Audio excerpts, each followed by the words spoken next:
Hello,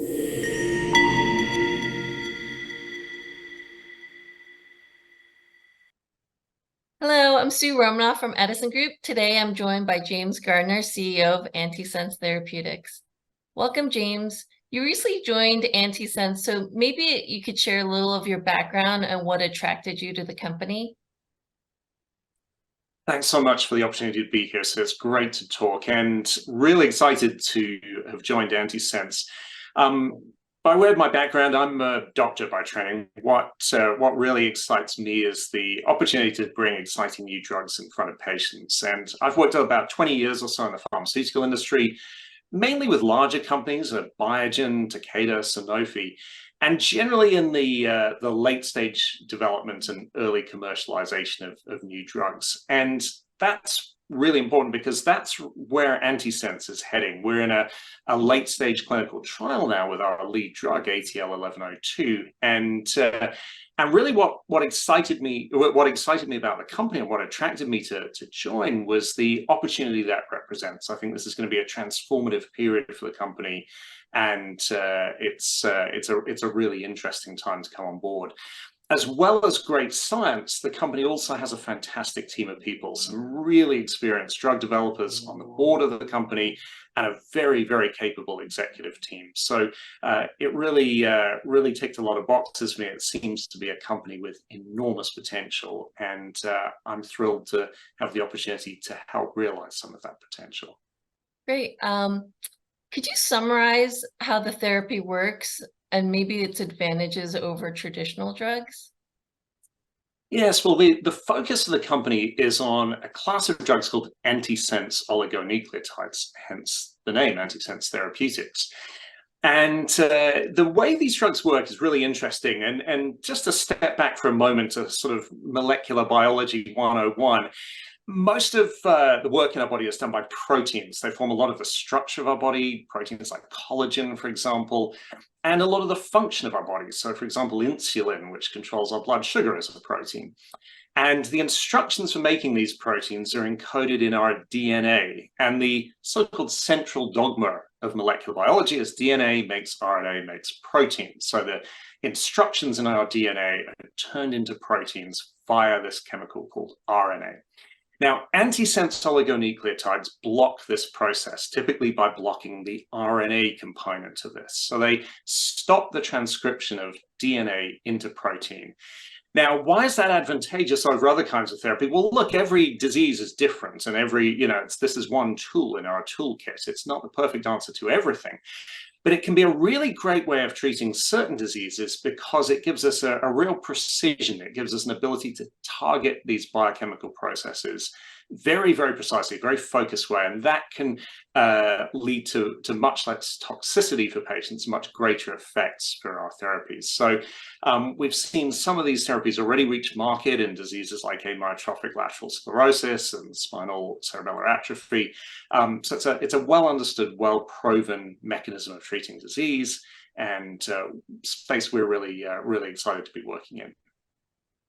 So you have an active clinical pipeline with a focus on rare disease, it seems. Maybe share your current strategic priorities.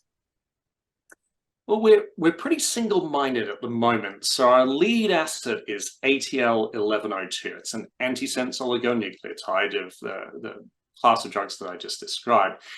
And that's focused on Duchenne muscular dystrophy. Now, Duchenne muscular dystrophy is a disease that affects almost exclusively boys. It's a genetic disease, and it leads to a malfunctioning protein called dystrophin in the muscles of these kids. And over time, this leads to progressive damage in the muscle. It becomes less and less functional. Usually by the time these kids are in their teens, they're wheelchair bound.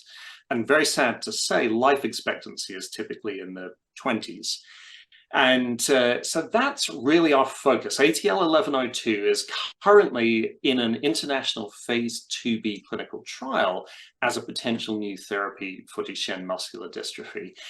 We do have other things going on. So we have other potential uses of ATL-1102, and we have a second drug which is being developed for acromegaly. But right now, we're trying to focus very much on ATL1102 in Duchenne's disease. So I'd say that at the moment, we're a very, very tightly focused company, and that is absolutely our priority.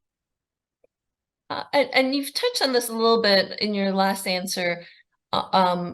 Maybe provide a little bit more detail on your lead asset, ATL1102, covering the mechanism of action and maybe how it differs from the current therapies for DMD? Absolutely. Well, there's two fundamental ways of treating Duchenne muscular dystrophy.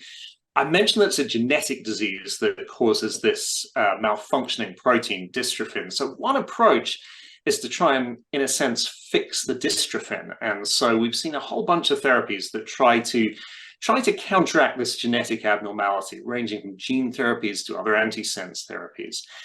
And that works a bit, but it doesn't actually work brilliantly in most cases. And each of these therapies tend to be very specific to particular genetic mutations, so they only work for a very small proportion of patients. The other approach we have to treating the disease is to treat some of the inflammation that results from the damage to muscles. We treat the drug with anti-inflammatory drugs. Now, in the old days, we used to use a lot of steroids here, a class of drugs we use in a whole range of diseases, cancer, you name it.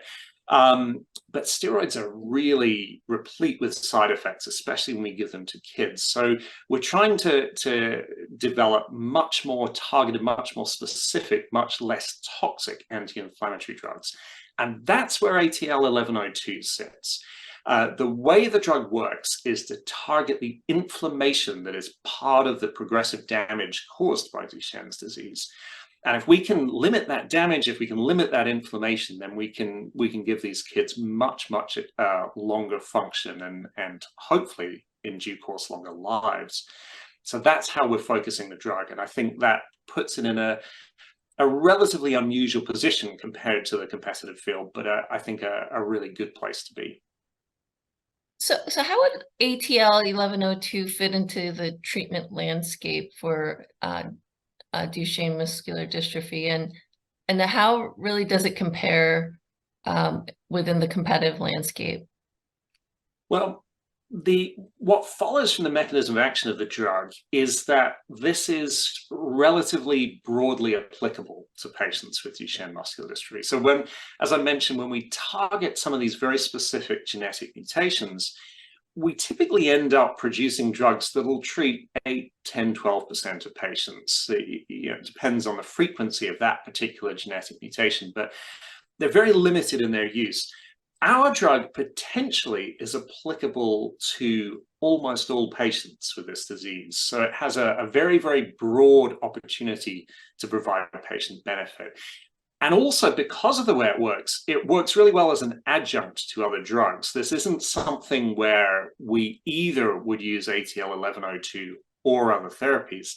The likely place that the clinical practice will end up is where we use combinations of drugs to treat these patients. And we think ATL1102 has real potential to be a backbone therapy in the treatment of this disease. So in the long term, I think this could be almost a sort of ubiquitous treatment for patients with this disease.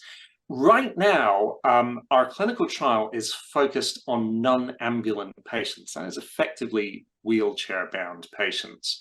So these are patients who are relatively advanced in the disease. Now, that is relatively unusual positioning. Most of the new drugs in this disease are targeting patients earlier in the disease. We think that this is the group of patients where we have the opportunity to provide greatest benefit, and so that's where we've been focused for our clinical trial. So maybe you can give investors a little bit of context of what they should be looking for in the next 12 to 18 months. Well, look, this is a really exciting time for the company. As soon as there's a big international clinical trial going on, that means there is going to be data, and of course, data is what drives value for investors and biotech companies. I think it's fair to say Antisense has been a company where a lot of the work's been somewhat in the background up till now, but I think there's been some real changes in the strategy and the leadership of the company that have made it much more active in focus. And so over the next 12 months or so, we're going to see a few things. We'll see, first of all, completion of recruitment to the ongoing Phase IIb study. And then pretty quickly after that, we'll be seeing data. It's about a 6-month period from the last patient being recruited to seeing the first blinded data from the study.